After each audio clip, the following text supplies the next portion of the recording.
Welcome to another Explainer. Today we're diving into a narrative that's going to totally transform a familiar childhood story into a sprawling, ancient cosmic war.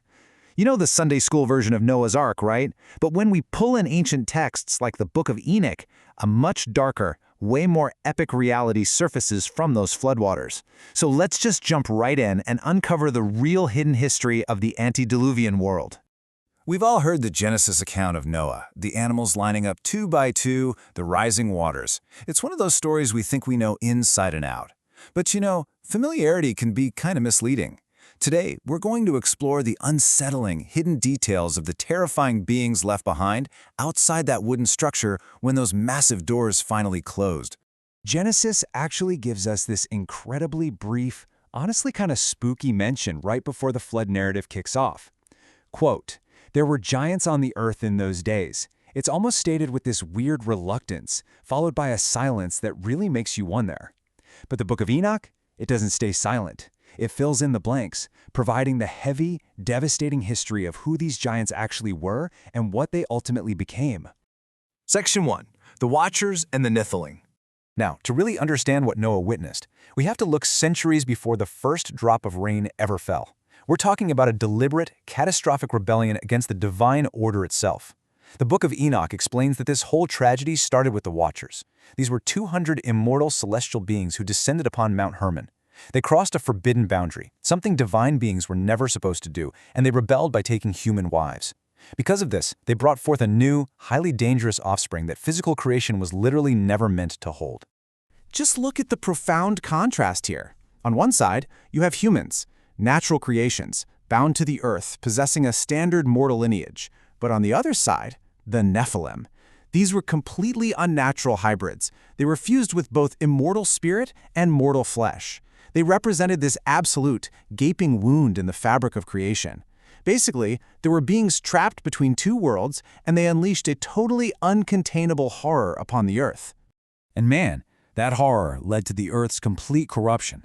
These giants consumed resources without any limit. They drank blood, they caused extreme violence, literally to the point where the cries of their victims reached the gates of heaven, forcing archangels like Michael and Gabriel to step in. And to make matters worse, the Watcher Azazel taught humanity the forbidden knowledge of weaponry.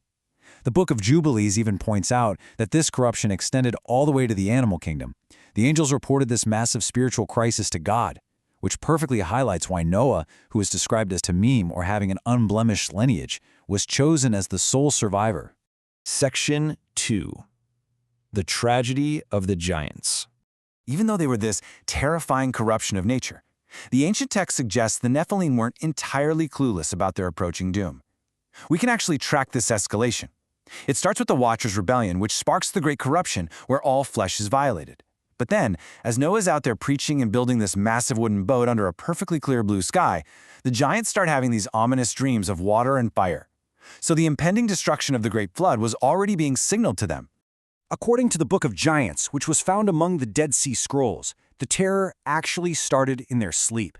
Two Nephilim brothers, Aha and Haya, suffered terrifying dreams of an uprooted tree, submerged tablets, and consuming fire.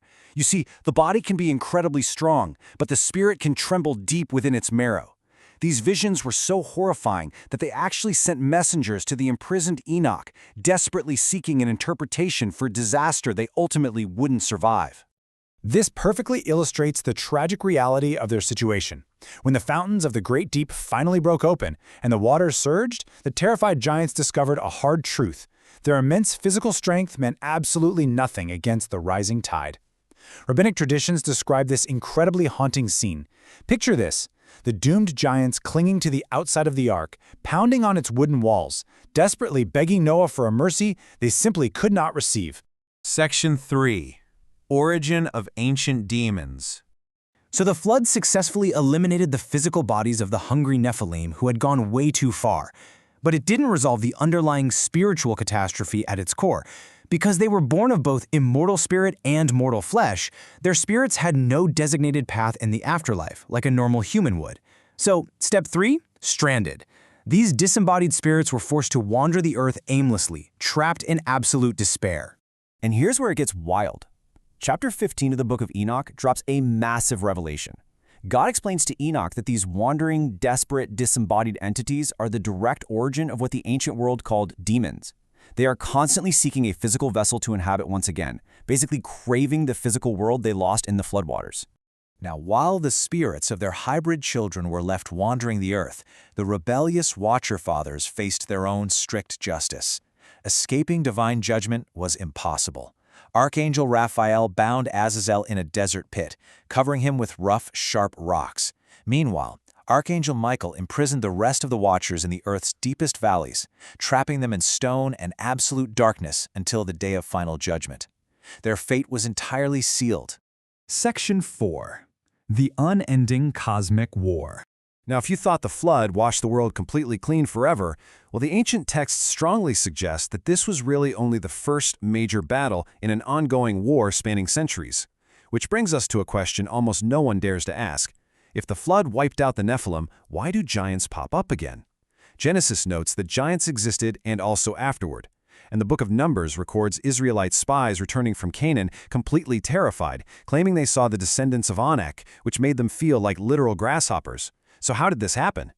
Well, the Book of Jubilees, in its 10th chapter, gives us the missing puzzle piece. After the flood, Noah actually prayed for relief from these lingering spirits that were afflicting his descendants. God agreed to bind 90% of them. But, and this is a big but, God left 1/10 of them loose under the authority of Mastema. Why? Specifically to test and challenge humanity. This framework absolutely reframes the entire biblical narrative into one massive, continuous conflict. Look at how this maps out. Pre-flood, you have the physical Nephilim giants and the Watchers' spiritual rebellion. Fast forward to the era of Canaan and Israel, and you have Goliath and that remaining 10% of spirits under Mastema. By the 1st century, the physical giants are gone, but you have demons actively seeking hosts, like the Legion story. God's people were constantly fighting the lingering contamination of that ancient, pre-flood world. Take the famous story of David and Goliath. Have you ever wondered why David gathered exactly 5 smooth stones? Ancient commentators noted that Goliath of Gath actually had 4 more giant brothers. So when David stepped into that valley, he was well aware he wasn't just fighting one remarkably tall enemy soldier. He was fighting a lingering family of giants left over from an ancient cosmic war. Let's fast forward to the 1st century, when Jesus cast the legion of demons into a herd of pigs. Remember how those spirits begged not to be sent into the abyss? Connecting the dots back to Enoch, Jesus was dealing with desperate Nephilim spirits begging for a physical host. His earthly ministry of taking on unclean spirits was actually a direct continuation of cleansing the earth from the Watch's original corruption. Pretty incredible, right? The Apostle Paul perfectly understood this exact spiritual geography when he wrote to the Ephesians that we do not wrestle against flesh and blood but against principalities, against powers. He wasn't just being poetic. He was recognizing that the battle was always about the invisible forces that were unleashed long before the floodwaters ever fell. Looking back on it all, the ark wasn't just a wooden boat designed to float on water. It was a profound theological structure.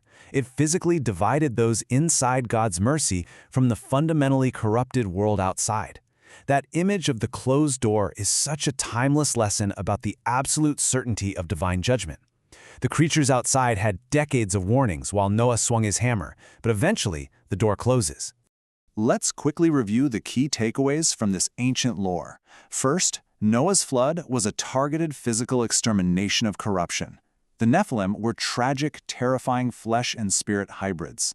The demons mentioned later in the text are actually the wandering, disembodied spirits of those drowned giants. Famous biblical battles like David and Goliath were essentially cosmic mop-up missions, and later exorcisms were a direct restoration of a divine order that was broken on Mount Hermon.